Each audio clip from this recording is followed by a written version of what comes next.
This is Bars Blackman of BBGuns. This is JP from BBGuns, and you are listening to the Cabbages podcast.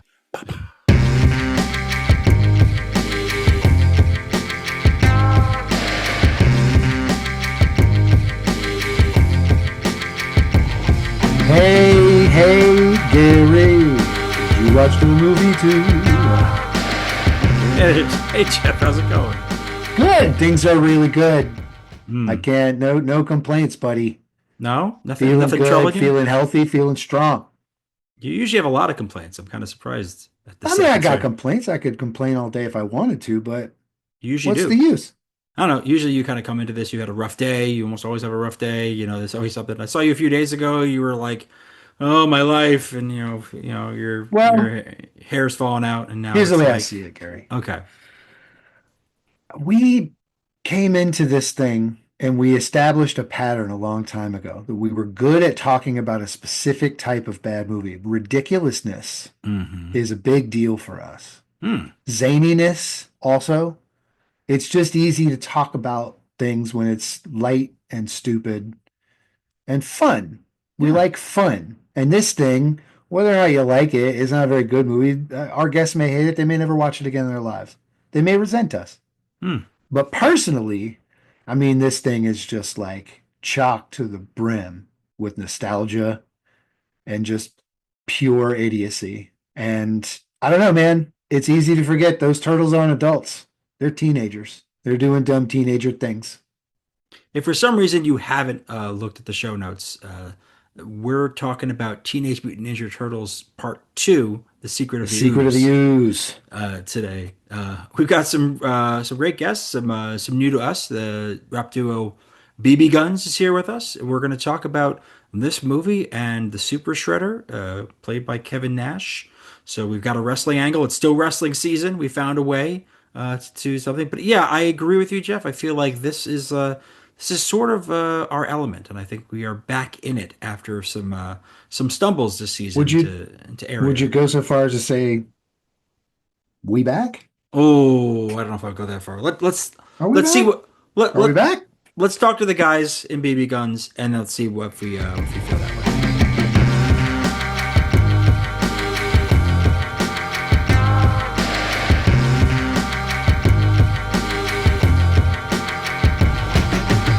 All right, I am amped to introduce our guest for today's show. Joining us now, BB Guns. This Pittsburgh-based duo of Bars Blackman and JP Pitt freely blend hip-hop with elements of blues and punk rock, resulting in a refreshing sound you really got to hear for yourself. Honestly, definitely unique. Their Yes. new album is called Rust Belt, released on the You Don't Deserve This Beautiful Art record label. Shout out Darko the Super. It's got production by prior guests and friends of the show like Height Keech and Q No Rap Name, and features from Kane Canary and Copyright, among others.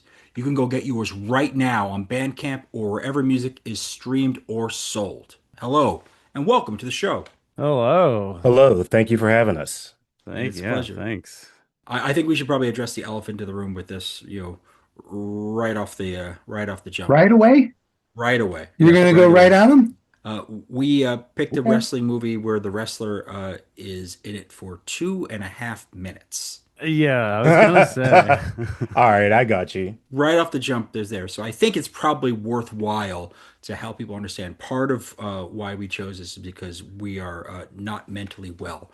But the other side of it is I think we were just kind of going through and being like, we want to watch something that we think will be fun. We've watched some films this season that have been very unfun for us experientially. It's been a bit rough in places.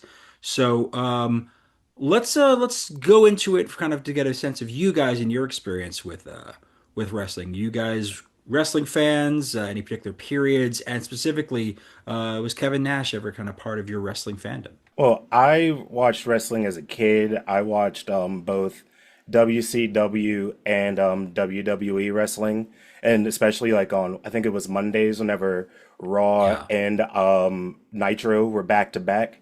So Hmm. I liked wrestling since then, all through like the Ruthless Aggression era, probably till about like 2009, 2010, whenever John Cena sort of became like the face of things. You So and I that's are on whenever I very kind of tapped similar out. paths.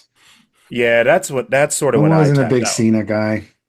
I like Cena, but I just once he became like the main character, I was kind of over it. Cena actor, 2 thumbs up. Oh, fantastic! Cena Peacemaker is great. wrestler, kind of not I'd not give not him, my favorite. I'd give him mid, but I'd probably point him a little bit more up, I mean no a little bit more than disrespect. He's mid. the most crowned champion of all time. I am a similar path, but mainly the WCW, WWF era of the 90s, the late 80s into the 90s. And then I actually fell off around the early 2000s, probably just when John Cena was, I think, breaking. And then more in the last probably so years, I got really into like learning about the history of all the like little leagues and how they got gobbled up by the WWF and Mm-hmm. how the like the different like the wrestlers and rosters that they had and so I'm like super into like the 80s and like late 70s stuff nowadays. I started watching the Dark Side of Wrestling and then it Mm. just reminded me of like nostalgia stuff from when I was a kid. Like, oh, I remember that guy, I remember that guy, and then it got me into learning about like the history of the art form, I guess you would say. So yeah, I enjoy talking about it. The NWO is one of my favorite, I think, because it lines up with my childhood, but also that it's like one of the coolest moments. But also there's like Mm. it's kind of things turn in a way with Vince Russo writing and whatnot. But yeah, that is probably my prime era, and I always associate Kevin Nash with that, for sure. Now, Jeff is our resident wrestling expert. As I've mentioned in other episodes, wrestling is not an area that I'm particularly familiar with. Why we're doing a whole wrestling season is mostly for Jeff's benefit to make him happy for some reason. That's Um, wildly untrue, but all right. Sure. but Jeff, kind Sure. of, I'd love to get kind of Nothing your about this has ever been here to make me happy. I'll tell you that. I would love to get your perspective for a change because we almost never hear from you about you know Kevin Nash and kind of what your experience with him as a wrestler has been and sort of just your relationship to that. Well, I'm aside particularly, from the abhorrent sarcasm I just got dealt, I don't. I guess I'll answer the question. All right. I honestly like there, like I've said this in episodes past. There's a gigantic period of time where I just like wasn't very interested. I'd kind of pop back in with friends who liked wrestling. You can hold your if you've watched a year, you can hold your own talking about it. You know what I mean? But I wasn't regularly watching the decline of WCW, the rise of ruthless aggression into the Cena era. Just not for me. It wasn't, once WCW got bought, especially, I just was like, this isn't fun anymore. But I know a lot just from like reading and caring about wrestling. I have read a lot about and have gone back and watched a lot of Nash's career, Outsiders era especially with Scott Hall. It's not an area of expertise for me, but I could probably hold my own in a combo. All right, good. Well, glad to have What you about on you, board. Gary? I didn't watch Um, it. Oh, that was I, great. well, no, the thing for me was that wrestling was not like wrestling mattered to me when I was Right. little, and then it stopped Superstars mattering. era, baby. That was really it for me. And It like I was watched great. it, I watched it during some of these periods where more in the probably the early 2000s because I had friends who were really into it. But it was like I was just going to the place for barbecues and kind of just hanging out. I wasn't really paying attention to who was fighting. I'm sure I saw many great wrestlers in their prime and could have cared less. And that's just how I was. But Are you that guys being, into it now? mm, No, not really. Yeah, I don't know if maybe it's because I got older or what it is, but a lot of these characters now are just like corny to me. Like I fair. see on like the peripheral because I have a lot of friends that are into wrestling. Yeah. And so I see it on like the peripheral, but I just haven't seen like a character that I've been like, "Ooh, I want to see about this guy." I also am not as into the current era, but I mean I'm sure there's good stuff out there for sure, and like in the indie circuits and stuff. So I'm like interested in it, and maybe I need to be exposed to it more. But yeah, I feel like I'm mostly interested in it for the historical aspects. I do listen to the Jim Cornette podcast every once in a while, or like I listen catch the clips. So You're getting the absolute worst view of like yeah, this I maybe era, well, I think that's why because I like the which age is that fine. he Like he hates it waxes poetic so about. much. Yeah, He hates it so much, and like that's every probably match why. is a personal affront. Every time he talks about it, it's great. I'm with you on that. I watched pretty religiously. I got way back in when it came back. They came back pretty early during the pandemic. They started competing with no crowds pretty early. I think they were one of the first sort of sporting type leagues to be like, we're going to do this. I remember that because I think Jeff Hardy came back and won the Intercontinental title, if I recall, during that time. Hmm. So yeah, I jumped in again then and was like, cool, I'm into I, this. I am real into MMA and boxing. I think that's my love for wrestling growing up just turned into combat sports in Pure general. violence. Yeah, It's awesome. the real violence. It's the Violence gateway lives. drugs. It's the gateway drug, basically. And I've been learning Um, about the old stuff and how violent it I'm was. on I a think I'm going on a into it. personal break right now, actually. I just have grown a little wary of all of it. Oh, I don't watch the UFC anymore for fascist reasons, but other Uh, than the mm, and they boxing and own, even isn't then it the same boxing. parent company for WWE as It UFC? Isn't that is, right? Yeah. yeah. Yep. No ethical consumption for sure of combat Oh, there's sports. no, yeah, of course. Of not course. even close. Not No. even close. All the Saudi stuff in boxing too. Oh yeah. Mm. Comedy festivals, boxing, you name it. There's all sorts of fun reasons to not have Culture is to fun. be bought. Yeah. That's what we think. Unfortunately. More and more all But the it's, time. yeah.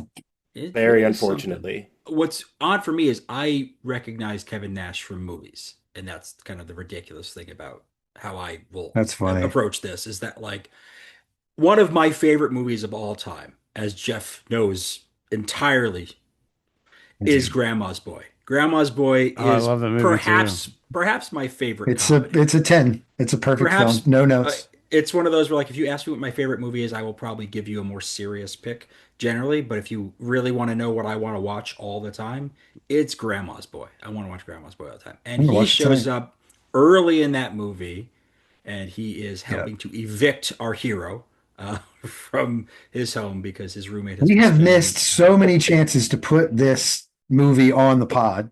He's in He's in Grandma's it Boy Yeah, you almost just as did more much it. as this. for more Yeah. time than to this, and he Should has have And he been this gets lines. episode. FaceTime. He gets And he actual has FaceTime and lines. FaceTime Yeah. I and don't know what lines. we're And thinking. we chose Teenage Mutant Ninja Turtles 2: The Secret of the Ooze. Well, you I don't even love you I don't even know love he's in it. You don't What see. You can't what even were we tell. thinking? I love these first two Teenage Mutant Ninja Turtles movies so much.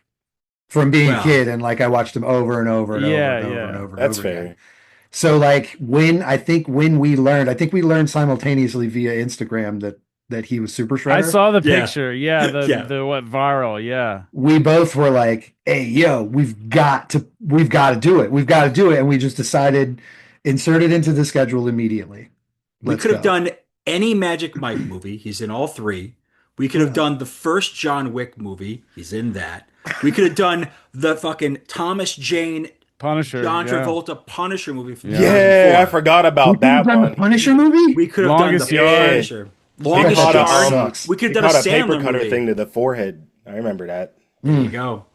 There were so many things we could choose. We chose the movie where he is the least visible. And the only reason why is because, truthfully, when I was a kid, I fucking loved the Ninja Turtles. Yeah, So did That man. was like my Yeah. favorite They were fucking like thing as a kid. us. They were Only my they first were bed sheets. turtles Yeah, my and could first do bed karate. sheets. Mhm. Like they were teenagers, I was still a tween, and it was just like I loved the cartoon. And then It was they on made an the hour movie. every Saturday. There was a new and a rerun every Saturday. They did 10 seasons of the fucking show. And the rule Damn. was when that show ended, I had to go mow the lawn. That was that was the way to do it. I was All right, allowed to fair. sit around and watch dumb kid stuff garbage But as soon as it until was a done- certain hour. I think it was That's like fair. 9:30 or 10 it ended, and it was like, I'd and say that's my fair. father knew. He would come in and be like, as soon as Shredder was defeated, he was like, let's go.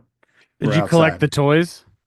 Absolutely. I didn't I did. collect them. We were not, my family wasn't big on buying a lot of toys, but I only I have, like, definitely one. had some action figures for sure. Yeah, I I- wouldn't call it collecting, but it was something where like every Christmas and birthday, all I wanted at that age were action figures, and Ninja Absolutely. Turtles were a constant thing. I had a cousin that had like a giant collection of those in the late 80s Ghostbusters toys, Oh and Mhm. yeah, and everything was like so like gross out and cool, like everything changed into some weird monster. Oh, it was great. I the real loved it. Ghostbusters. The It was an excellent edgy era for toys. toys. I see toys now Oh and I'm yeah, like, that this was is so complicated. I yeah. don't The see toys kids back in with the day were action the shit. figures. I don't see kids with action figures anymore.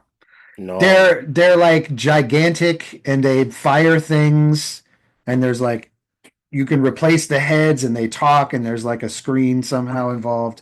There's so much going on and I understand that that's what kids want now. I'm not like hating on the kids, We were but just trying to make our own we versions of had to those use our episodes. yeah, we had to use Yep. our imagination. We had to Accurate. take things off the top rope and move arms around. Arms were the only thing that moved. I was like, I Heads need didn't Casey always Jones. move. I was like, I need Casey Jones. I'm like, I You need did that need toy. Casey Jones. I never had it, but I need Casey Jones because I have to be able to do this storyline. I need to be able to do this. I I'm need Not in sad this Shaggy Casey movie. wasn't Jimbo. in this film. Yeah, not in this Well, movie. there's Yeah, a that lot bummed me of out a lot. things. There's a lot of people who are not in this movie, and Kevin Nash is only technically in this film now that we've established this. But there are multiple. There isn't even the same April O'Neil from the first movie No, there's Mm. in not. this one. It's a different April O'Neil. She's not even blonde. I feel like the hair color is like darker. It's a totally different situation. And what's worse with all of this is that not only she's not in the same person who was in both of these movies, is that the movies were roughly a year apart. So you The saw the first timelines of movie, the you movies are remember who like the person we was. kind of get like 2 days later. Like the Yeah, that first is true. it's almost Halloween to Halloween 2 handoff. Mm. Where like they just look back down and Michael Myers is gone and then they now daylight, here we go. Like we're gonna go Yeah. find him again.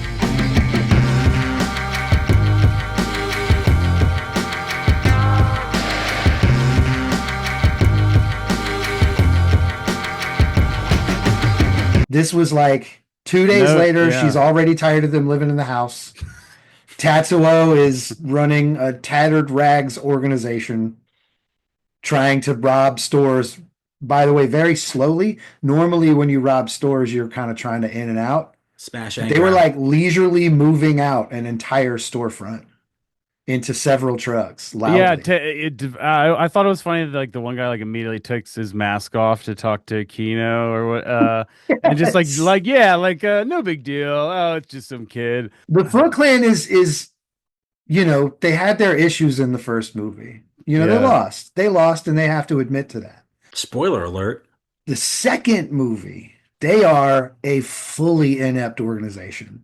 Nothing about any of their plans is any good. They're Lost picking without kids off the No, I street. agree. no Sam Rockwell. That's what Kids they're off the missing. street Is that that all what it is? conveniently like know martial arts or like seasoned martial artists. Like who is taking y'all in to teach y'all all? I mean, karate? I will say here in New York City in the 1990s, when I grew up here, lots of kids were taking martial arts classes. So I think there's That is cool. some That's plausibility. valid. There were a lot of karate, a lot Well, of and karate kids were happening in my time. Yeah, that lines up. in the initial film, they handed them the keys to a kingdom. They were like, yo, if you're a good enough martial arts expert at this age, you can skate, you can smoke, you can play video games, Yeah, pinball, yeah, you can gamble. like we got Mhm. it's mixed gender in this joint. Yeah, You can hit co-ed. on people, you can do whatever it's like Free a love. version, it's like the version of hell the devil sells you. Like The you good do one, whatever yeah. you want. The only thing is you gotta beat up some people. You gotta steal and stuff. Like you You gotta do gotta bad pick- things. You got to become a ninja. Yeah. Basically. The second one, they're like, you get to live in a junkyard with two out of control, roided up baby animals.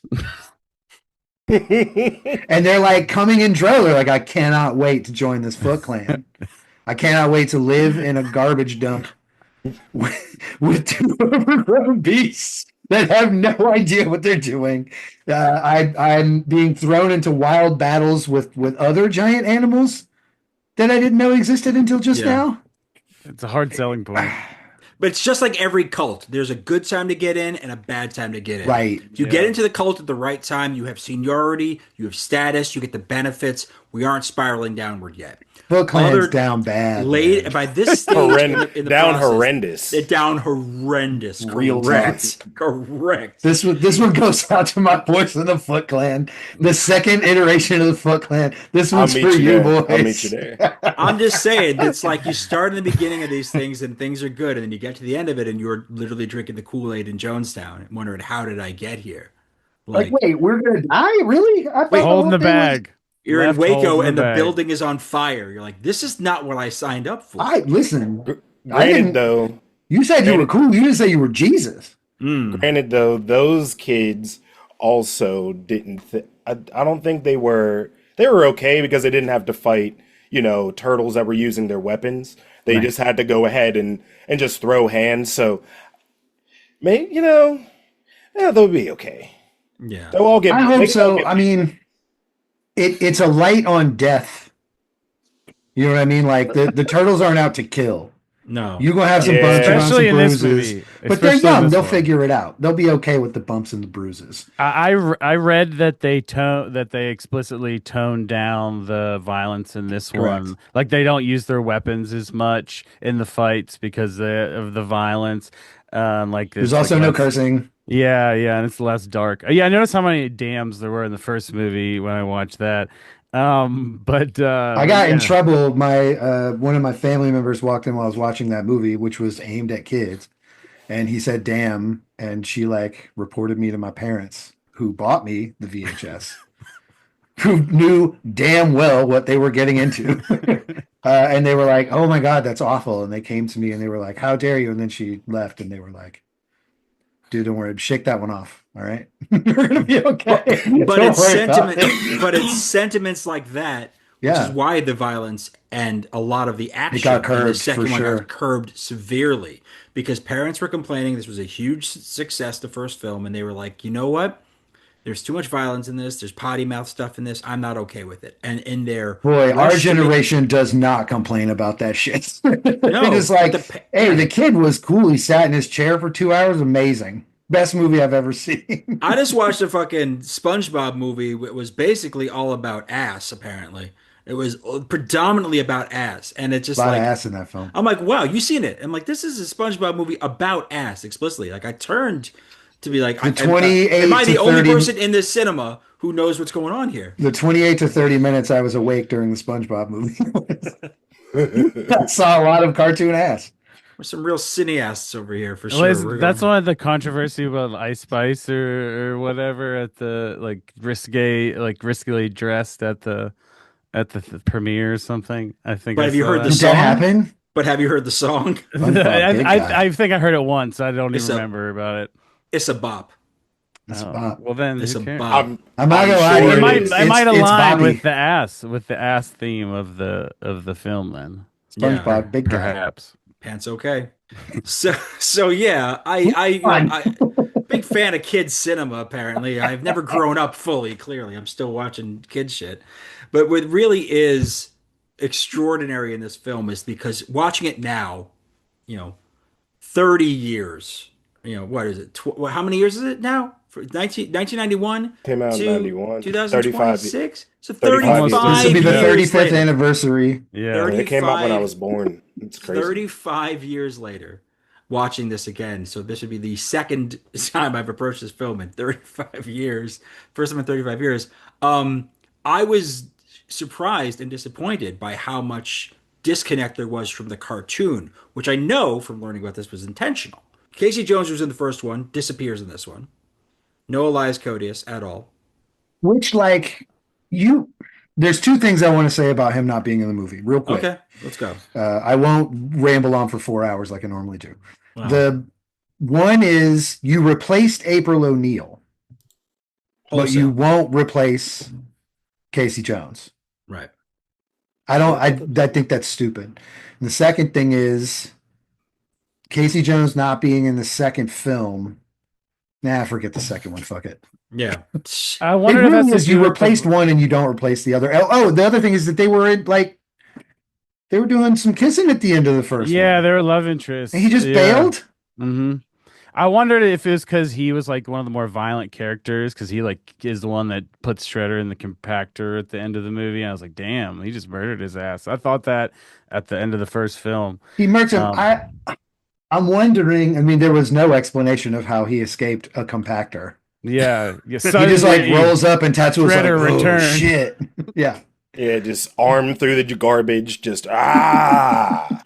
I mean, in fairness, we are watching a film about mutant turtles who have learned That's true. ninja skills. Yeah, We have but to suspend this disbelief is. to a lot No, of I it. don't know. I don't know how far I'm willing to go. Well, I know This how far I'm going to gritty go. adaptation. When we really get into the Super Shredder stuff, I have a lot of points to make and Okay. questions to go through. But I'm more concerned. So Casey Jones is gone. He hasn't even mentioned of why he's gone. There's no reference to it, which really makes it puzzling, given that this is basically a couple days after the last movie. It seems maybe a Hmm. week has passed at best. We're not talking about much here. And then for me, as a fan of the cartoon, you get this guy who's a scientist who's not Baxter Stockman. So we're not even getting the scientist we know from the cartoon who turns into the Fly. We don't get that. We get that in the new movie, but that's neither here nor there. And then no Krang. Not a single Krang. Not a reference to a Krang. And No, certainly there won't be a Krang in feudal Japan where they end up. I In can't the next Yeah, movie. imagine. No But there's Muppet apparently a Krang. Casey Jones there. There's a Casey Jones there. I don't understand this universe. I really was just, as a fan of the cartoons, as a kid, I was really just taken aback by like on this rewatch, just like how disconnected it was from that, and like the things that I really enjoyed about the cartoon. And if you go right now, there's like an entire channel that exists on like these digital services, whether it's Amazon or Pluto or all of these different ones that exist. That just there's a channel that exists that only shows Ninja Turtles, only shows the No cartoon shit. 24/7. Yeah, I I think have I it. saw that one. Well, Yeah. I put it absolutely on. watch I've that. Are put you it kidding on me? plenty of times before bed, without question. I And it's use like those channels all the time for that. They're great. they're great for the end of your day where you're like, I can't think anymore. I Put on a watched the show. I don't Baywatch want to channel choose. for a while. I That was can't fun. choose anymore. If it's by that point of the night, I am way too high to be making choices. Yeah, just feed Also me true. something I know. Whenever I go back to my mother's house and hang out with her, that's like all we have. Those are the choices we have. There's very little other TV Yeah. to be found. And so I pick a show, and from whatever point it's playing, I just watch it at my mom's house on one of those channels. This year was In the Heat of the Night. Hell yeah. Okay, all That right. show rips. I love those channels. Oh, However, okay. we should talk about Teenage Mutant Ninja Turtles 2, The Secret mean, of the Ooze. Part of me is kind of not wanting to. I guess a thing I'm a bit curious about. We often asked this earlier in episode, but I think that it's worth bringing up. You were both of you familiar with this movie before we assigned this to you? Had you seen this before when you were younger or at any other stage? No, I do not. No, I don't. I've seen like, I know I've seen the Vanilla Ice sequence, at least Mhm. like bits and pieces of it, but I don't think I had never watched the full movie until now. I've seen the first and the third one the most, but I know I've also same like I've seen bits and pieces of this. I think in my mind I combine the first two movies as like one long thing. But now watching them both back to back, like seeing how like dark and the first one was and how everything's lit up and happy in the second one. It's just very different. I mean, you got totally different directors. That's one of the first real indications that you're using a very different movie. Were the writers different? They were, right? There were two writers on the first film. Right. And then basically there was somebody who came in and wrote the original script who got credit for that, and then there was a guy who came in and like did a pretty extensive rewrite. Punched her up. That guy wrote this second film. Yeah. The rewrite guy wrote the second film. Okay. And this is kind of like he was not really like didn't have much of a career after this, but like is credited for both of those. He's a sole credit on this one for screenwriting. So that's not the factor, but you have a different director altogether. Whereas like the director who was on there before was like in with the Jim Henson people, Yeah. like definitely was favored by them. And when he was gone, I think we lost Brian Henson's involvement in the second film as a result. With basically saying, "Well, you're losing the essence of what this thing is." So you replace it with Michael Pressman, and Michael Pressman, who had such an interesting career, was I watched an interview with him recently. He was on a podcast that was called it was a Teenage Mutant Ninja Turtles specific podcast. So they asked a lot of real pointed questions about it. But what was really interesting to him is interesting was that a friend of his who got hired to work on this sequel early on basically called him up and said, "Hey, I have this thing. I think they'd be interested in talking to you, um, specifically because you mostly do TV movies. At that stage, he was largely doing Yeah, TV movies. So you know how to make a thing cheap and quick." And then the other it is a is skill. that one of the theatrical films he had done was The Bad News Bears in Breaking Training. And so he was somebody who had done a movie for kids before that Right. was a sequel in a franchise. So to them, they're like, this is immediately somebody who's That's a home interested in this. run. I know So how to make everybody happy. Sequels are only there for happiness. It doesn't always work out that way, but they really like it's fan service to the fact you liked one before.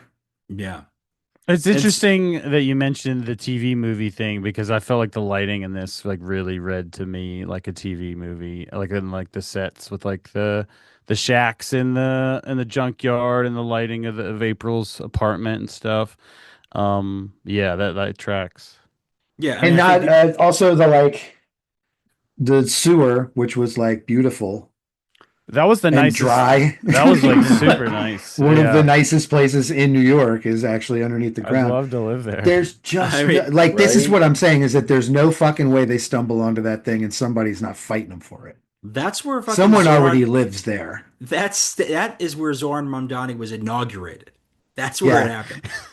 that's And true. I Wait, say for that real? I Seriously? say Yes, that that's real. facetiously. Oh wow, that's Well, hold awesome. on. I say that with some bit of facetiousness because um, it is inspired by that station. The City Hall Right. station, which is an inactive station, is inspired by that. If you see the pictures of Zoran Mamdani and his wife on the steps, it is the same setup, sort of setup Wow, thing. So it's Yeah. there. cool. However, it was inspired by that station. It's not Right, actually right. they didn't film in the actual station. This is still a set. As much of this film is set based. So again, I think the set based situation, the lighting, those are all factors that make it feel kind of like that. And then you're dealing with a film that's made on an accelerated schedule. The conversation I had with Pressman, he talks about like how it went really, and it's something he says like the timeline is insane on this, where basically it like they start talking in like March of 1990 and they're at the editing stage by January, February of 1991.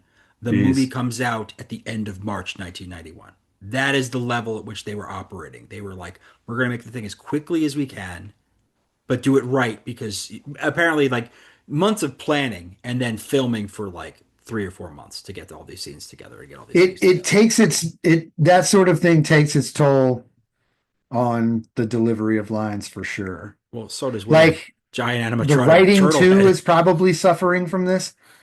My specific point being like April O'Neil in movie one is like savvy, understands things, can like navigate some danger, just generally like a human being. Mhm. And in the second one, she's just like a total space cadet. She doesn't remember a question she wants to ask. She's like unsure how to navigate the cops and talk to them to get them involved in saving the city. Yeah, she's like There, much more along for the ride yeah, in there's this one film. specific scene. This is actually it was my favorite scene. I laughed the hardest at it Okay. when what's the kid's name that they meet who's a kung fu master but Kino also or terrible. Kino. Kano or Kino. Kino. Yeah. Kino. Kino rolls up to her and is like, "Where are the guys? Raphael, they took him." And she looks at me and goes, "Who? Who took him?" And you're like, "I don't know. The organization that has stalked you, tried to ruin you at work, kidnapped you, struck you, tied you up, has done the same to every single one of your new friends. Maybe it's those dudes. But no, no, let's get to the bottom of this by asking who? It's the Who could have mafia. taken Raphael? Organized crime got him. No one else knows they exist, but who was it? Yeah. Like it's shit like that where it was just they took a really cool character and basically took a shit on it. Well, this is sort of why like I gotta go back to bars for a second here because we're all coming at this of having some sort of experience of having seen this before and kind of reassessing it. You're seeing this with new eyes for the first time. You're getting this Hmm. experience. what are you thinking as this movie is transpiring? Like, what is going through your mind as this is happening to you? I'm thinking that I definitely missed the boat on this one because this movie was, oh my Lord. Like I have a child, so like I've seen a lot of kids movies, but Yes. like this was a ride. This was definitely a ride. And like some of the writing was like wild. I will say though, that pizza that they got, that cheese pizza at the beginning of the movie, looks like the best pizza literally of all time.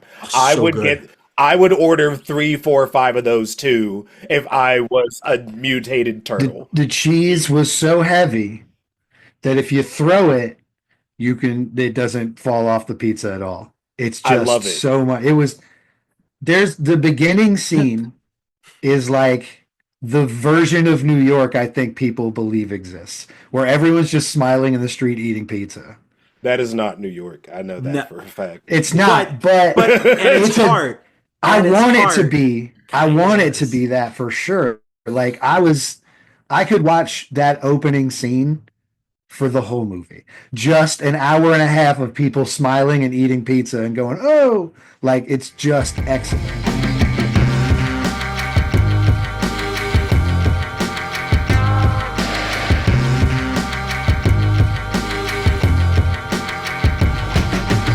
It was And the that best part of sequence the gave movie. me hope. That Yeah. sequence gave me hope because I'm like, okay, like I know that, like again, like I know that this is a kids movie, so it's like, Mhm. okay, cool. Everybody's chilling, eating pizza. The pizza shop's busy. You got the little boy gonna go deliver the pizza, and then as soon as we have stalking mask bandits, I was just like, oh no. I was like, I'm like, this is supposed to be Slow the Foot moving. Clan, huh? And then Kano just like beats their asses real quick. Best kicker since like Adam Vinatieri. Like it's kind of Unbelievable. wild. Like so it was just, and then when we get to Super Shredder, I didn't understand why. I mean, this picture that you have, Jeff, gives me context to why. But whenever he just pops up and like his armor is just extra spiky and he's just like grunting, I was like, Yeah, so like the costume mutated too. Oh, that's Yeah. yeah, I was are just we here? Are we finally Yeah. here? I'm so excited. Let's I talk about really because Super hope it is. Shredder. Cut yeah, right to the behind end, you, yeah. Gary, that shit Let's right do there, it. I was just like, what is going on here? And why are y'all trying to talk to He this man? can't put hit like how's he gonna fight? He can't Yeah, move. I just don't understand the point of Super Shredder. No. Because when you use a man who's like 7 feet tall, like Kevin Nash, and you putting him, this very muscular person, in this super duper armor, because apparently mhm. when you drink ooze, it also makes the clothes you're wearing mutate, which is Well, fucking fascinating. it mutates at a rate that you mutate, right? Like so it's Yeah, like, yeah, right. hey, if you become 3 times big, you have 3 times as many spikes. This was where we talk about You like get where the more spikes come in like form. this is where like the suspension of disbelief, like this is my line. I found my line, and I it was the like it. fucking spikes and the It's it, helmet it's and like the a face mask. Dragon I Ball I transformation. It's Yeah. like like Frieza or something. like in my brain, it would have made more sense to go ahead and have Shredder pop up during like the club sequence with Vanilla Ice, which I never thought I'd see the day where I'd say this, but Vanilla Ice is one of the better parts of that movie. And Mhm. but if you would have Is Yes! it just say where the bar is at though? no, I know, It's true. I know. Pizza and Vanilla Ice. That says I a don't know, whole lot man. right I there. mean, that's like I was 12, so It this is is amazing. iconic. Oh no, Yeah. I get it. Trust me, I get it. But I think like Shredder should have came in and then did some like Bane shit where he's like, haha, oh, I'm gonna get you now. Drinks the ooze and gets huge, and then they have to fight him. That would have made more sense. But Well, we they'd have to got we got shoot Kevin a Nash punching transformation. you got Kevin Nash punching a doc. We Yep. couldn't have a scene where Super Shredder redesigns his like outfits and like They gets into the could. mindset of being Super Shredder. We can't have that because we need a 14-minute scene where they kick the ooze around and it never breaks. I mean, That's those we canisters need are pretty that's strong. Those also canisters look suspension. strong. Like Kino needs something to do. I feel like he just like shows up, kicks a couple people, and leaves like three different points in the movie. He's just a kid.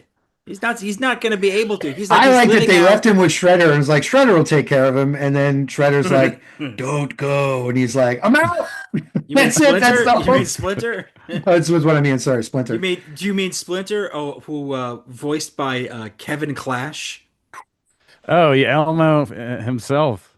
Elmo, the OG voice of That's Elmo, the one There's a who, Kevin Nash and a Kevin Clash in this. the Yeah, canceled. It's true. It's Best true. tag team ever. The canceled Elmo voice actor is Splinter, doing, I guess, some kind of Asian accent. Which again, looking through 1990, looking at 1991 through 2006, 26's eyes is wild. Yeah. Well, Wild. it's actually more respectful than most of the shit that was happening around them. Then again, Kevin Nash is supposed to be Asian too, so here we go. My issue with Kevin Clash in this Clash or Nash? Clash. Okay. Well, Kevin Nash is barely in it. The Clash.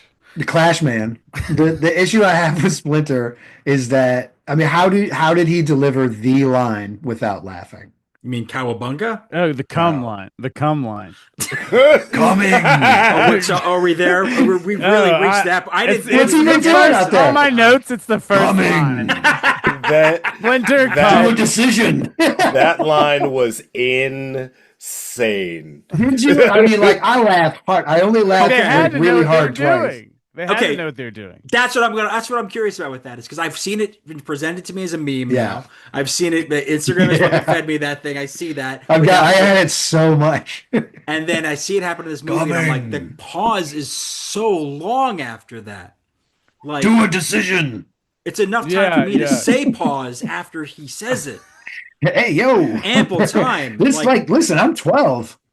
It's almost, I don't understand why the rat just said that thing. That's fucked up. Yeah, But I guess- for the kids. But like, so you think JP thinks that that's intentional, that they did that on purpose. I mean, I could see it if you have to like tone down the whole movie, like slipping little sly things in there where like a kid might not catch it, but an adult would and be like, ah, He was gotcha. what? It's just oh yeah, I think they might have slipped a couple things in there. He says coming, and the fucking camera whips Coming. around all the way around and then hits him, and he goes to a decision. Like, it's definitely on purpose. They emphasize the coming pause, if you will. Even the camera swing is like, you what? Exactly. Yeah. What did he say? Whoa. What did he say? Like, it's surprising they didn't just like hard close up him over and over again. Yeah, right. Just I beg your pardon. Coming, that's our word of the day. It feels like a way to deal with the fact that some portion of that fan base was starting to age out. They were going from tweens to teens. And like, I mean, I never saw the third movie precisely because by the time it came out, I'm like, well, now I'm 14 and there are girls. So don't talk to me about Ninja Turtles anymore, please. And Yeah. I never liked them. And that's that. I'm never going The to. dolls are trust these locked up things. and put away somewhere, waiting for a new Waiting for a child garage- to take them. waiting for a garage Yeah, sale. exactly. That's what's waiting for a fucking garage sale. Or waiting to be sold on eBay. Correct. I mean, in the land, but I before beat eBay, the my shit God. out of my toys. I played with them. Like, I really beat the shit out of my toys. They No, I couldn't get it. sell any of them. My mom was mad. She was like, "You But couldn't I- take care of any of them?" Like, no. But I No, agree. they all had to fight. They had to fight, and they will fight, and that's how they'll do it. That's how it worked. But I agree. I feel like there's an intentionality there. I think there is that line is there to make some people Absolutely. them be amused with themselves to get through what they know is you're just making a thing, and whether they thought that what they made was good or bad, they knew what they were Thumbing making their nose was- at the system a little bit. They're making a thing for the moment, and it's got to be done quickly, so like they can get Like away with a the joke like like that. the series of weird things in like Disney films from the 90s. Oh yeah, you're talking about You know what I'm talking about? Little Oh, Mermaid, yeah. I remember Penis the meme- Castle. the- One of them's the- got a boner, The and another one's conspiracies. I don't know which one of them was lays real or down, and the not. dust spells out the word sex or some shit like that. Yeah. Yeah, that one in Lion King. I definitely remember some of those. Yeah. things. Yeah, I feel like I it's kind of sad living in this era where we have so much misinformation because that used to be the thing we all believed. We all believed there was a penis Well, in the I castle never- on the I- cover of My Little mom was a Mermaid. kindergarten teacher, and we had all of the Disney films were just on tap at all times. And they were shown a lot around me because I would have to hang out in her classroom.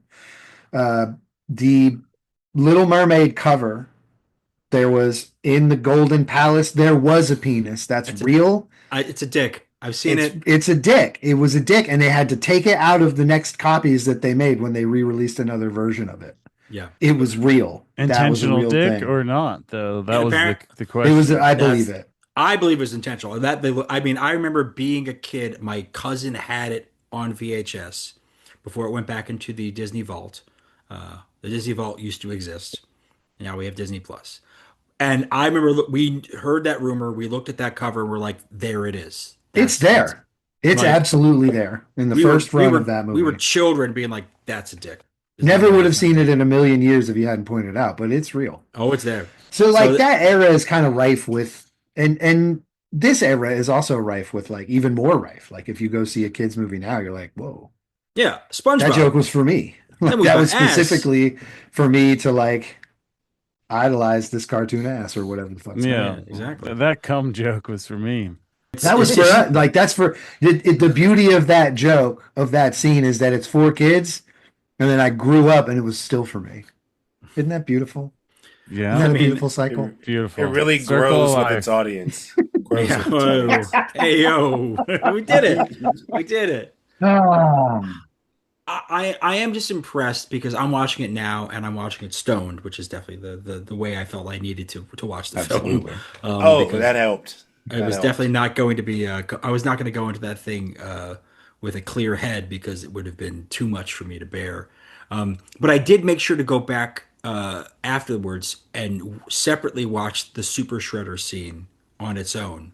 Because one, I want to see how long he was actually in it for. Because by the time that scene comes on, and you've been high for 85 minutes at that stage, like you're like, man, I don't know what time is. I don't know what's going on here. This could have been like a 15-minute centerpiece for all I know. It was 2.5 minutes between 2.5 minutes, and then reveal and you want to talk about death. Going out on some bullshit.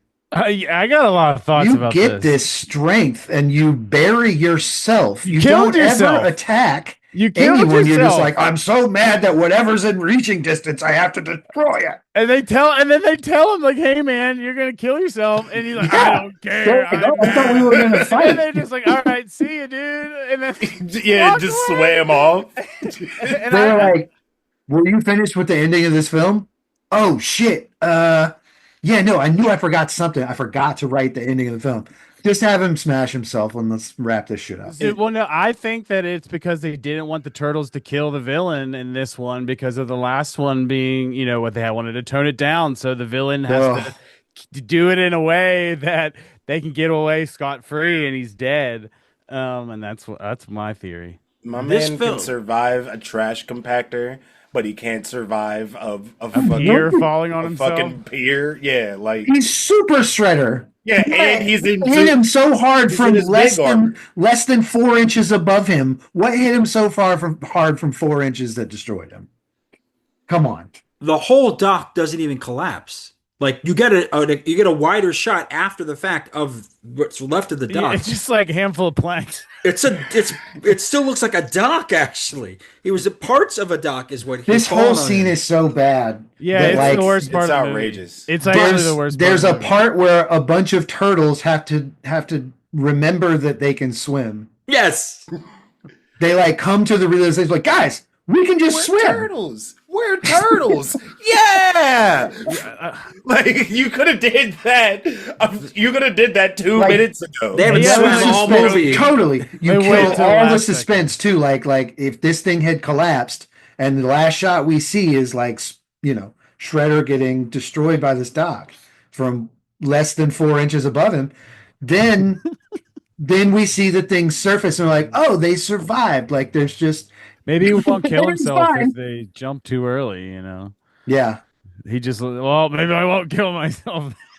I wonder how much Kevin Nash got paid. Oh, I have a little bit of information about that. Oh, I do have some. shit. Terry comes in prepared. I love it when people ask questions. I Yeah. try to do research so that we can Yeah. anticipate some of these questions. And I do have some compensation information. I don't have a ton, but I have some that should hopefully satisfy. So, as you know, Kevin Nash is in the podcasting game, and so he has had a lot of different opportunities to talk about this film. And so I found some examples. So there's an episode in 2022. Basically, and Jeff, this is where it kind of gets exciting. Actually, no, I'm going to wait on that point. I just want to say, in terms of the compensation question, is he said he made more money off of that film than he did his entire first year of pro wrestling. That's I crazy. love that. That's the biggest takeaway from him. But there is the situation. So I mean, his wrestlers don't actual- get paid dick in their early career. So. right. Yeah. But keep in mind, go this ahead. guy. But so keep in mind. So already he's saying like I was doing this. I made so much money. And when he was approached for this, you got to remember this is 1991. Like in 1990, he's approached to do this movie. Yeah. They film it at the end of 1990. So you've got to understand like this is already a wild opportunity. We're going to talk about that opportunity in a sec. But the second part of the compensation thing is here he is in costume under this dock, and there's all these PAs and people around him who are like being like, so Kevin, how okay would you be if this dock collapsed on you? Like, would you be okay if that happened to you? That's some Would you be able 1990 to take that? ass bullshit. Yes. And Kevin Nash, being excited for the opportunity, he says to them yeah. And then somebody who knew Nash in the crew, because it's like they're only gonna do that one time. They're not gonna rebuild the fucking thing. It's gonna hit them. And then that's gonna they're gonna film. So it only really one shot to get that caught. And it's like he had a friend who had kind of spoken to him about some of the rules. This was his first film. Some of the things he needed to be able to do to protect himself. And he said, if we do that, will I get a stunt adjustment, which is a compensation figure for that Being a bit. stuntman, yeah.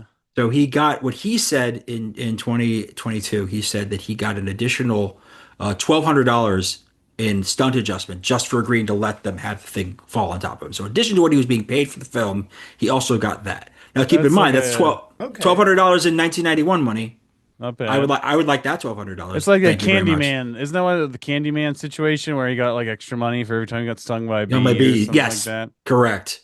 Oh. So you're now treated as a stunt person. You have additional benefits. You have a certain additional. Yeah, because that's what you would have had to pay a stunt person. perks. But Jeff, do you know the? So that's the compensation question. But because I really am fixated, and I got fixated on the Super Shredder stuff. Jeff, do you know the Greensboro connection to this movie? Greensboro, North Carolina. Greensboro, North Carolina, Jeff, which is a place that matters to you. Don't. Hit me. It's a place that matters to you. Yes. Yeah. Yeah, I spent a great number of years there. Well, Kevin Nash was doing a wrestling event in Greensboro, North Carolina in 1990. Huge wrestling town. When two people from the studio that was making this film came up to him and asked if he would be interested in playing the Super Shredder in the movie. So basically, after a match, they asked him. No shit. And he said he expressed interest. And in that same moment, they said, would you go back with us to our hotel room at the Holiday Inn and let us fit you for a face mask, like in a face mold? And he said, sure. And they went and they basically put a plaster cast. They put the straws up his nose. And That's how people get kidnapped. But okay, Kevin Nash. So he agreed. He He agreed to do that because apparently We're they were gonna cover originally. your eyes, nose, and mouth now. So he just kind of jumps right into that, and then of course we get into the situation where he's now on this and he's getting paid, and that's great.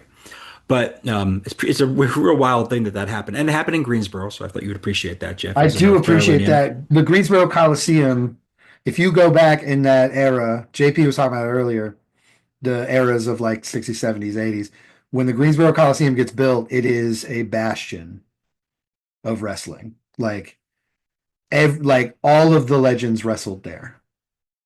Until a certain point, it sort of the matches were too big. They didn't really go very often anymore. They still every now and again will wrestle in Greensboro at the Coliseum. It's been there a long time. What was it? A part of a specific territory? Yes, but I'm not averse enough in those that I'll remember. Oh, that's fine. But I know I know there were NWA matches. It might have been an NWA thing. But like Flair, Dusty, all those dudes, if you listen to old promos, now that I've mentioned it and that when I learned it, I went back and listened when I'm listening to promos, they'll be like, Greensboro, North Carolina. I'm like, so, Looks like Jim Crockett Promotions Mid-Atlantic Wrestling. there you go. Some a lot of NWA matches there. Yeah. And then, I watched Raw there live. It was my first ever wrestling event was in the Greensboro Coliseum.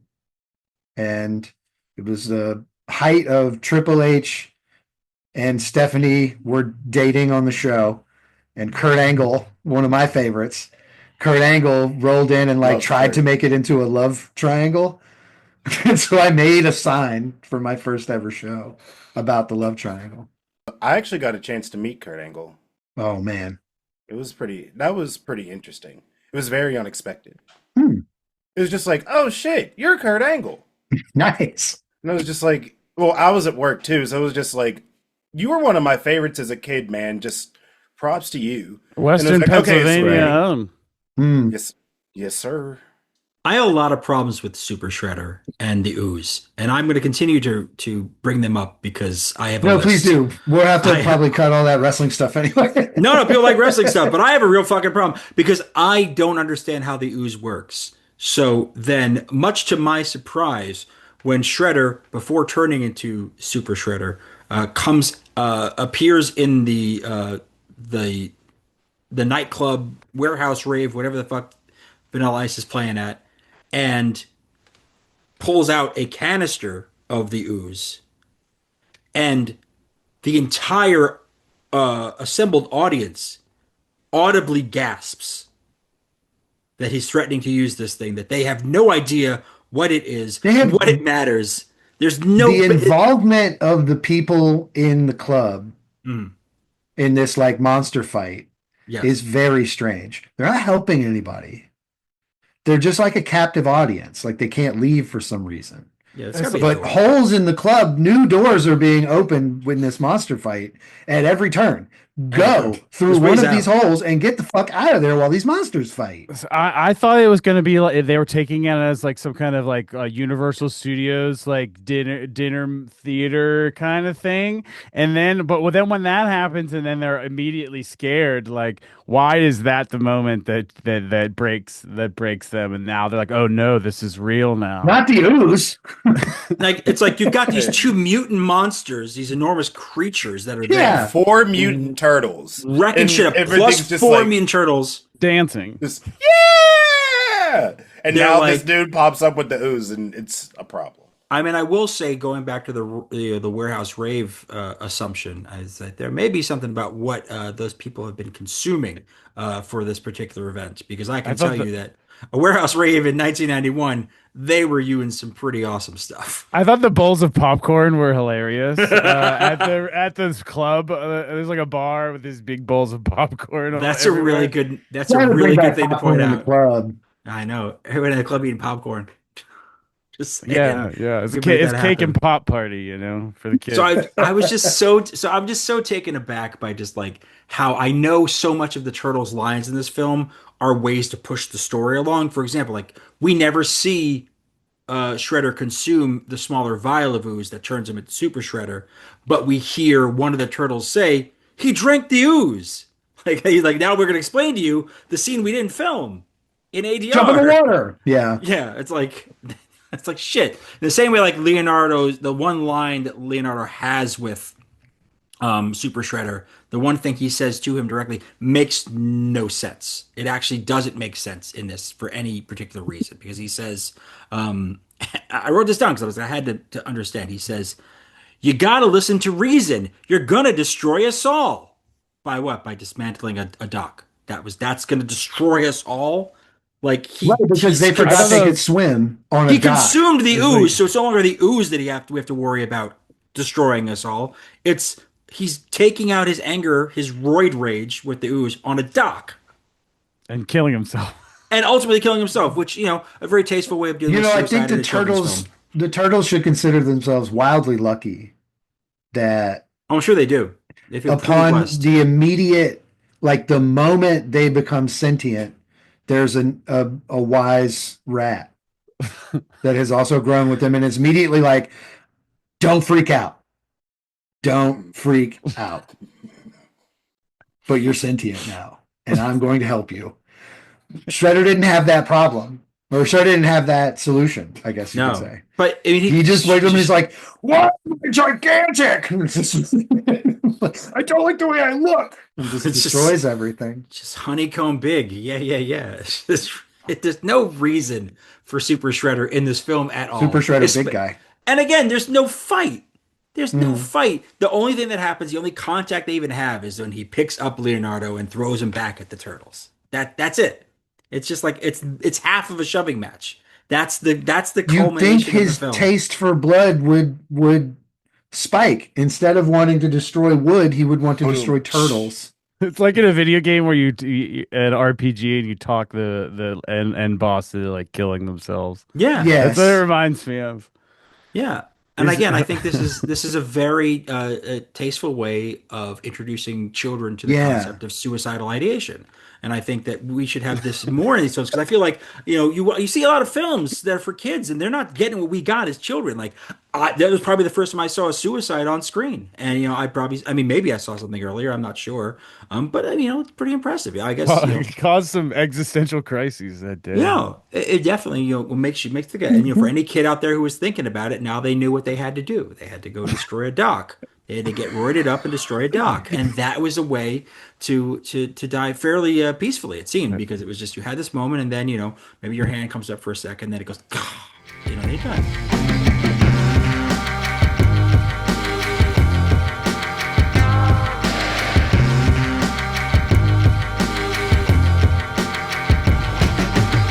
So I think there's a silver lining at the end of this film, in that they find a way to take a very serious subject and deal with it in a lighter way, let's say. I want to ask a pair of questions really quickly. Is it about the Super Shredder? Because I'd love to talk more about Super Shredder. Please. No. Please. One is, in this universe, are we to assume that Vanilla Ice freestyle Ninja Rap?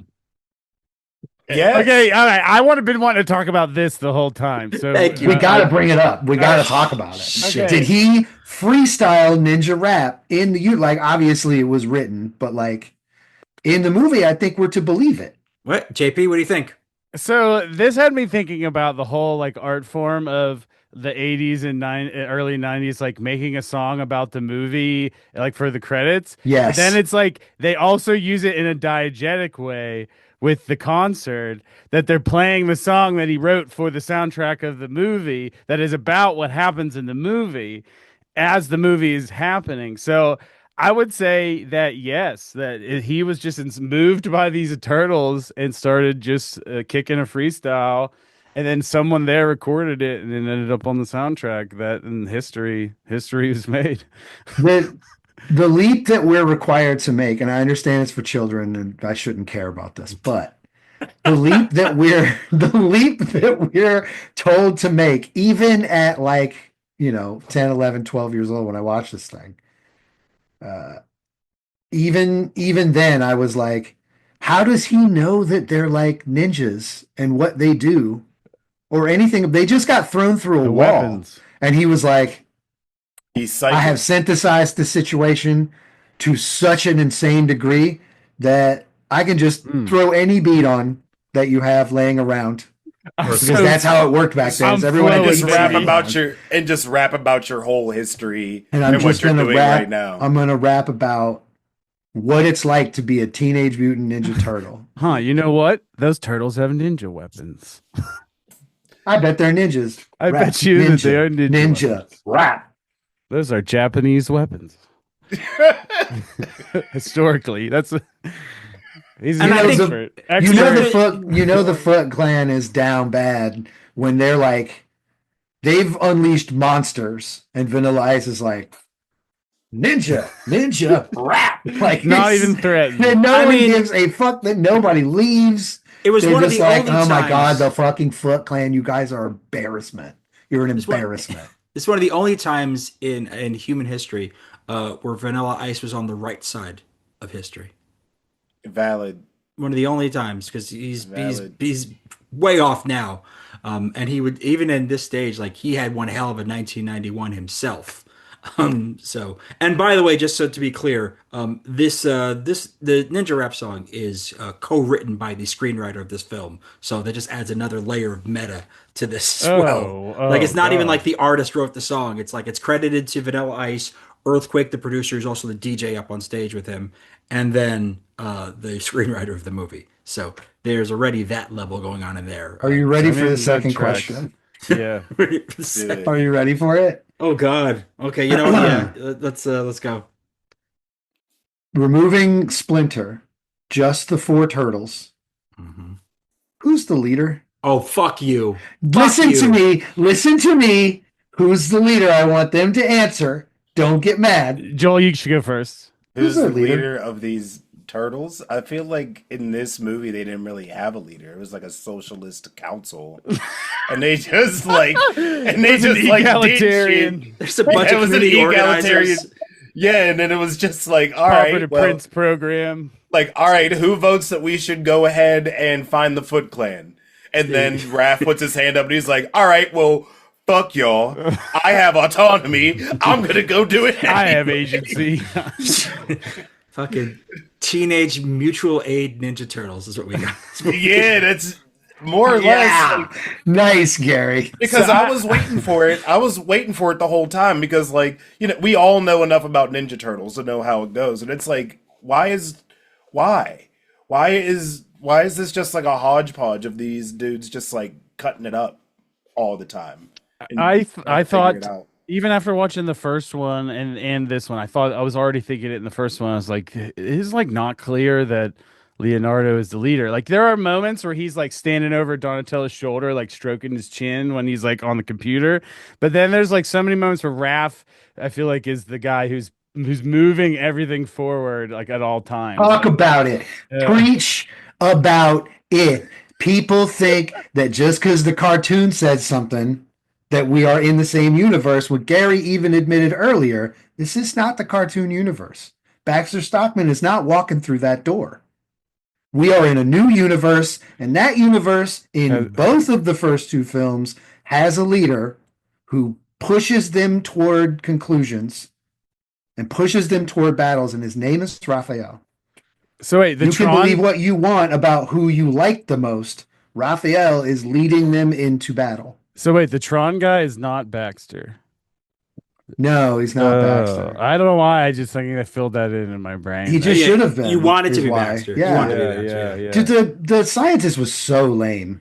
No, you're not. I hated You're not it. walking Yeah, he away was from this trash. fucking. No, hit me, Raphael's Gary. I'm leader. ready for it. No, fuck motherfucker. you going to the I made science. a beautiful salient point. Fuck Please, this. with your emotions. No, I will just. Please I'll just explain rain to your you. emotional argument down on me. Canonically, Leonardo leads. I'm listening. Donatello does Just machines. machines. Sure. And Raphael is Oh. cool, but rude. What happens when the evil Shredder attacks, though? We're not. I'm just talking about the roles, the responsibilities. Yeah. And I'm going to say to you that the culminating scene of this film, when Leonardo of all of those turtles is the one who is pleading for reason to Super Shredder. That's That's your leadership. That's fucking Michelangelo comes up with the fucking plan. He's not even good enough to come up with a plan. He's the leader. He can't. You're going to straight face do this. You're going to actually This is do you. this. You're going to This is lie you to saying the American this people. is you. This is you saying that Pete Hegseth is the leader. This is what you're basically saying to me. Raphael is the Pete Hegseth of this fucking unit. Wow. Leonardo Dude, leads. listen, whether you like dude or not, Controversial. he comes out, makes declarations, and shit happens. I don't like the guy, but like that's what happens. I don't like Raphael either, but he actually takes action and moves them toward their goal. He is a get shit done doer for sure. That's leadership. Standing around being like, whoa, we need reason and accountability. There's a super shredder 60 feet away from you. Reason and accountability we're going to look for. The most evil entity in the world, albeit him and Tatsuo, terrible team. Oh god, They're they're really, so bad. they're They were really both not just- getting the shit done. They were both just running around doing But he nothing. just grew like 3 sizes that day. And you're going to be like, oh, we need reason and accountability. That's not leadership. It's cowardice. Talk to your boy about cowardice. Wow. Talk Wow. about it. Leonardo's a coward. He doesn't want to fight. Wow. He's If like there's ever a Splinter. time, there's ever a time to go ahead and take them swords off your back, it was right there when Bring Kevin them Nash out. is Bring bearing them out. down on you to go ahead and hit you with a 2x4. Wear the hood, Like, wear the hood, wear the hood at. Let's go. Like, we're about to fucking fight. Yeah, you got to squabble at that point. This There's dude no is way around destroying it. everything around him, and you're just going to be like, I don't love the idea, Shredder. Good old That's have to have a daughter. I'm neoliberal. about to say Leadership right Leonardo there. sounds lip coded by this assessment. 100%. He's like, we got to talk about the way things happen for the next like 6 months instead of doing anything. I'm sorry, have you never seen a kids film from fucking 1980 It's true. until 1997? That's height of every fucking kids neoliberalism. movie. Every fucking kids movie is that. I The don't leader like in any every of one of them those either. films is not the action guy. It's not the strongest. It's the one who makes the reasoned argument at the end. That's the That's hero of true. the film. That's the leader. That's it's a the hero, trope. not the leader. Hero and leader are two different things. No, you're rejecting the idea of a trope here. And I have to stop you there. And again, That's a good point. Oh, you have to? There's a law canonically- now that you got to stop me from having thoughts? Canonically, Wow. Leonardo leads. Wow. Leonardo leads. Realize this was a fascist regime. I thought we were having a podcast. No, Good. well, here we go. Canonically, Strange time. That's maybe, your but in fault. this, canonically, he might be the leader. But in this particular situation, this is an equalitarian council regime that's going I like that on. we landed in a lot I of different appreciate places on this your argument, perspective yeah. on this. I think I your do. perspective is refreshing because I would have just said it's shitty writing. It's a shittily written. Oh, that's film. exactly Our what it turtles was. they comrade. write them too That's actually what similar. it was. Our turtles, comrade. Oh, I Hours. appreciate y'all playing along because there's none of this makes any sense. But I don't understand. As a grown adult, I don't know any other way to look at this film other than through the lens of absurdity. There's no other way to do this. You can't be like, well, it's like it's shot this way and like there's this and there's the thinking about the like. I'm not so focused on that. It's the like this is the thing that I'm going to stand my ground on. I'm going to be like dissecting the ridiculousness of how the ooze is used. I'm going to be absolutely going on to the nonsense, the fact that we have villains who wait patiently for their turn to fight individual turtles. We have scientists that wildly oppose the creation of monsters and then plead for their lives and show how evil and awful they can be to save their lives.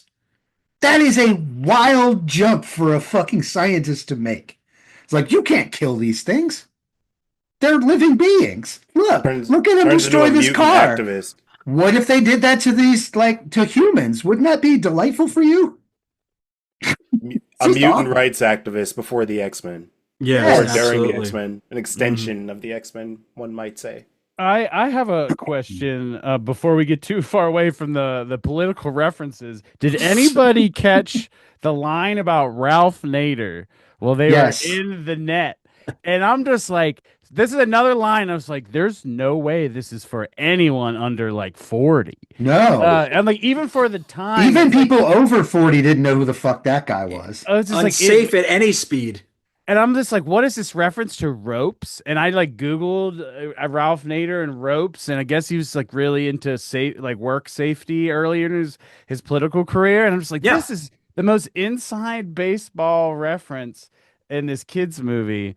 That it also I think adds to the credence or the evidence for the cum joke being on purpose. It's like, why are you slipping in these jokes about Ralph Nader and coming? I don't know. Like, and Arnold Schwarzenegger references, like they're finding all sorts of Yeah. like pop culture things to throw out there, at the Ralph same Nader's time. not pop culture though. That's like a specific like.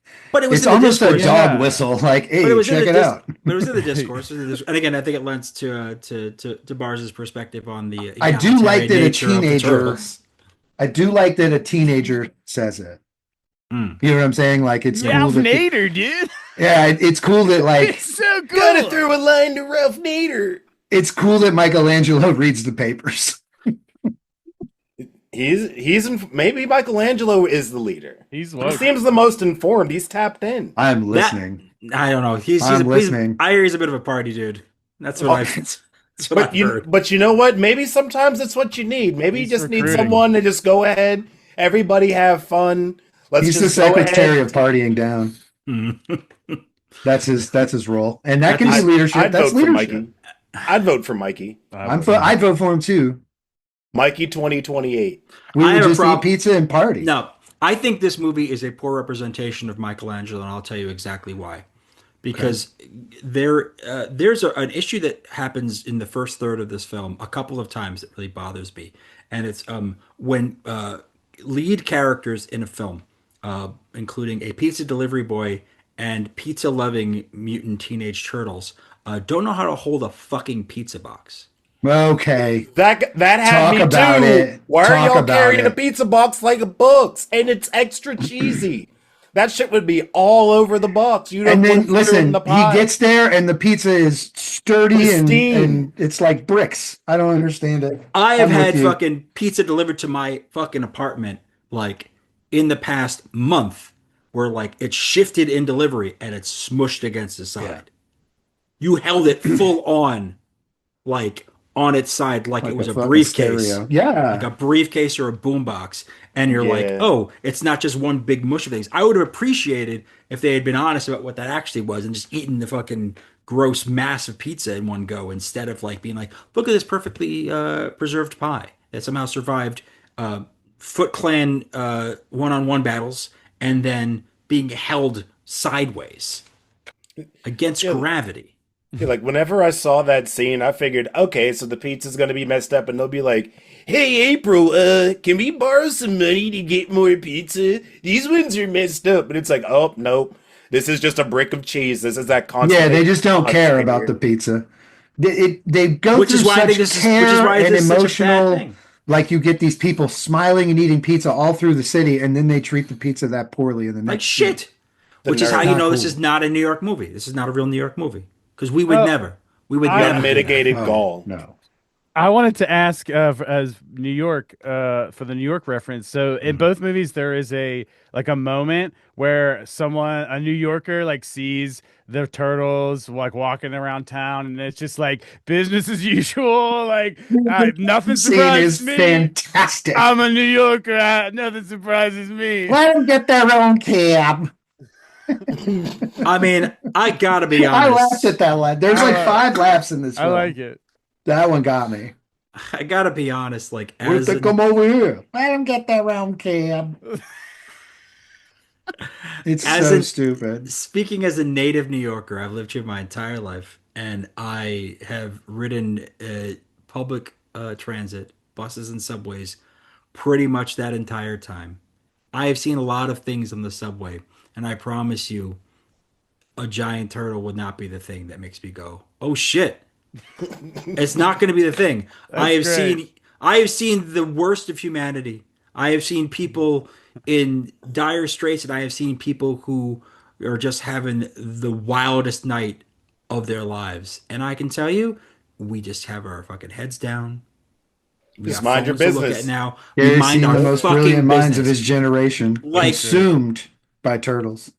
I'm just saying, like when that guy does the Subway Takes show, like I'm sure a lot of people watch that and see him interviewing people and be like, "Why doesn't he get interrupted?" It's like because Kingsford. we don't fucking pay attention to what Hmm. other people are doing unless it's going to be a threat to 100%. us in that moment. Oh, Correct. is that guy going to throw up in my shoes? Well, I'm not going to sit next to him. That's the level which we're thinking about. Otherwise, like I don't give a shit if you're putting on a full-on TV show. You've seen probably videos. There's wrestling matches happening on subways. Like we don't fucking care. So I'd say that occurrence in these films is an accurate representation of New Yorkers, despite the fact that it's not a real New York, save for some of those exteriors in the pizza eating scene montage. So on some level, I can't actually hate this film, but I have to bring up the ugly Hate this final film? question, the ugly final question of, Oh, no. I think that we have to assess what kind of movie this is, and the question that I always ask is this a good bad movie? Which means that We know that it's bad. we know. it's I think bad. we know from our conversation this is a bad movie, right? We were not sitting here being like, "This is a masterpiece. This is a unsung treasure." And if you have a different position, please share it. But if you're going to operate, this shit was bad. so it's a bad movie. Bad. The question is it a good bad movie? You're like, it's a Um, 1-star film, but it might be a 5-star 1-star film. Right. That's the see, like, perspective. the good bad movie pantheon is filled with some really tough contenders there. Yeah. Mhm. Like Starship Troopers, that's a good bad movie. That's just a I would good say. movie. That's I just a don't. good movie. I would say it's a high tier, like I'll top say this. top It's If- meant two to good be bad a parody. I top don't two mean to good sway bad your movies, and vote. it's not two. I'll say I don't want to sway your vote, but the Mhm. bar at Cabbages is wildly low. It's Oh. like best of the worst level. So like our answers might change based on that. That's all I'm saying.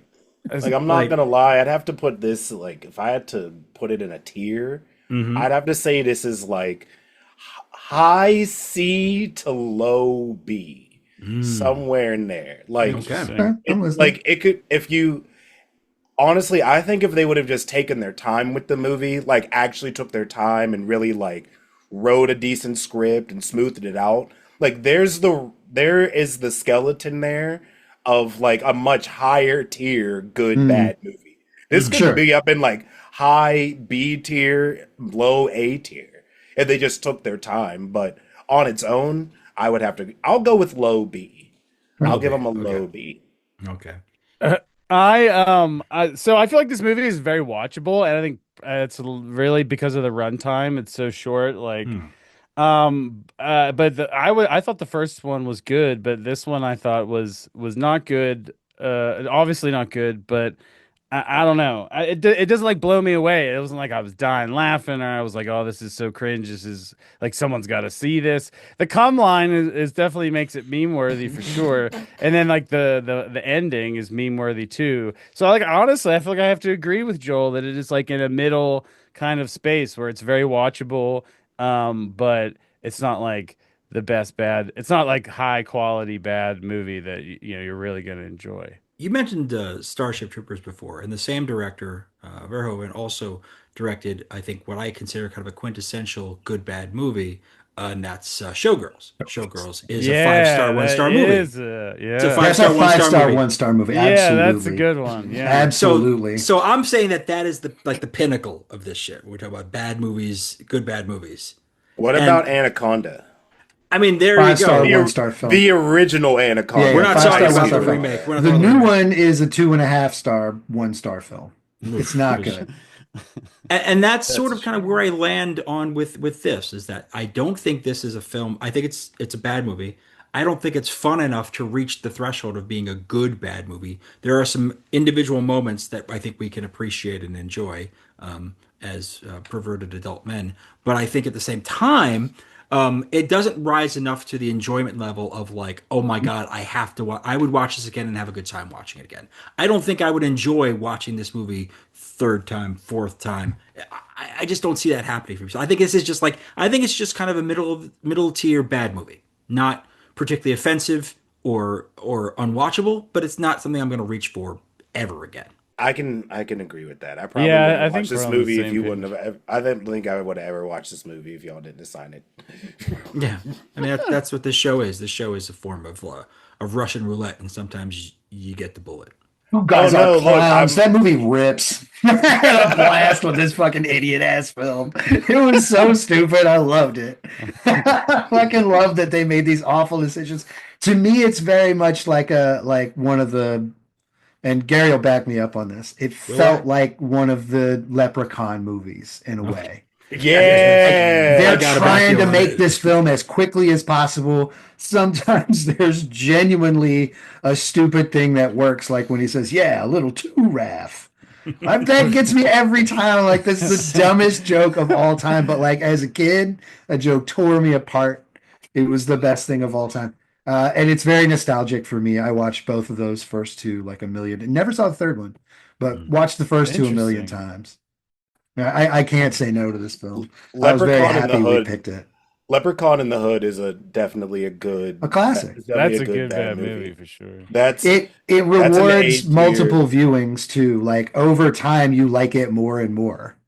Like the first time, you're like, God, what in the fuck am I watching? And then by the 6th or 7th time, you're like, I would Honestly, if I had to pick a movie to watch on the desert island, this is the one I want in the background all the time. Yes, and I don't want the sequel. I don't want Leprechaun Back to the Hood, Back which to the is Hood. nowhere near as fun. No, we Obviously, need no ice. OG. Honestly, No if I had to pick a Leprechaun film, I'm gonna pick Space. Baby It's boys, Leprechaun baby Space. boys going to It's, space. it's Hood in space. Like what? Those are the two. You just pick one of those. I just think it's fucking crazy, and we did an entire season where we did all the Leprechaun We did. movies. And I will The say, original run only. We didn't do the yeah, all the Warwick Davis ones. But I will Yeah, say the yeah. same thing I said at that time, which is that I think it's fucked up that the Leprechaun went to space before he went to the Hood. Yeah. That's fucked up. It's That's fucked just on up. principle. It's Wow, fucked that up. is a good point. It's fucked up. Wow. You could look That's at it kinda as he thought he suspicious. had a better chance of conquering space. That's fucked up, I guess. I don't know, man. I'm just saying that fucking guy went to space before he ever smoked weed with Ice-T. That's all I want to say.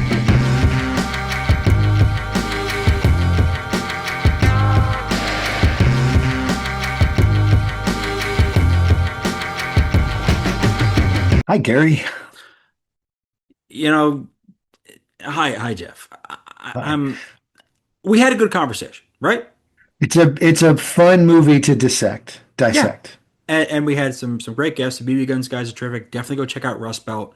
Fantastic record. I think if you guys have been fucking with wave generators, if you've Go been get fucking it. with what like Height Keech has done with It's just Dark of the Super. also like have fun. Yeah.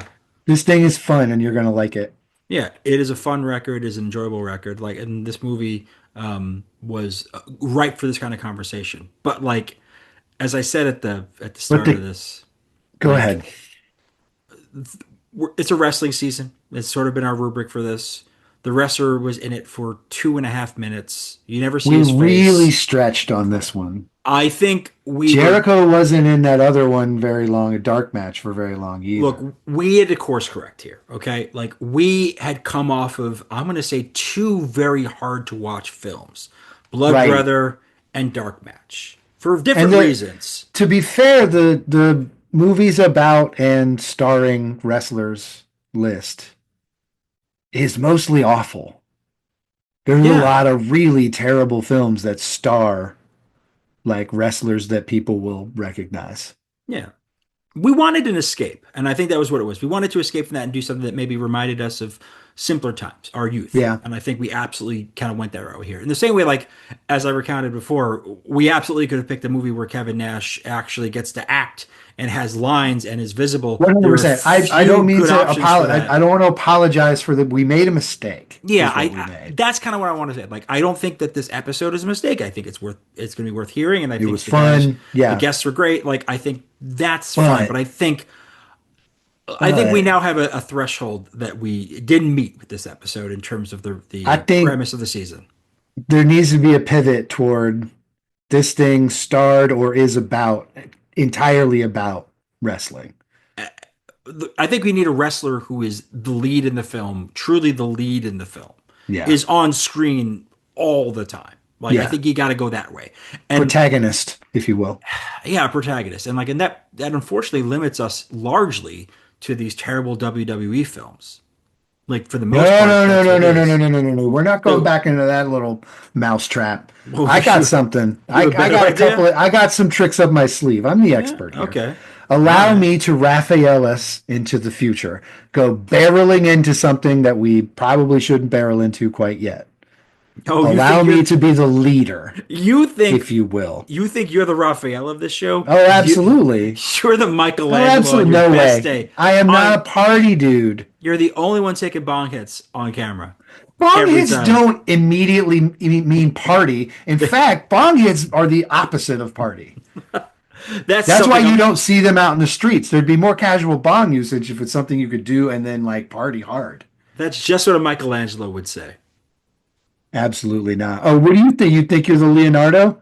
On the Leonardo of this podcast. Yeah, you absolutely. bounded us into this stupid position by like talking your way through things. We'll get through It's it. time to get in there and do some damage, baby. I think It's time to live, Gary. to I live. want to live. It's the Cabbages Podcast Network.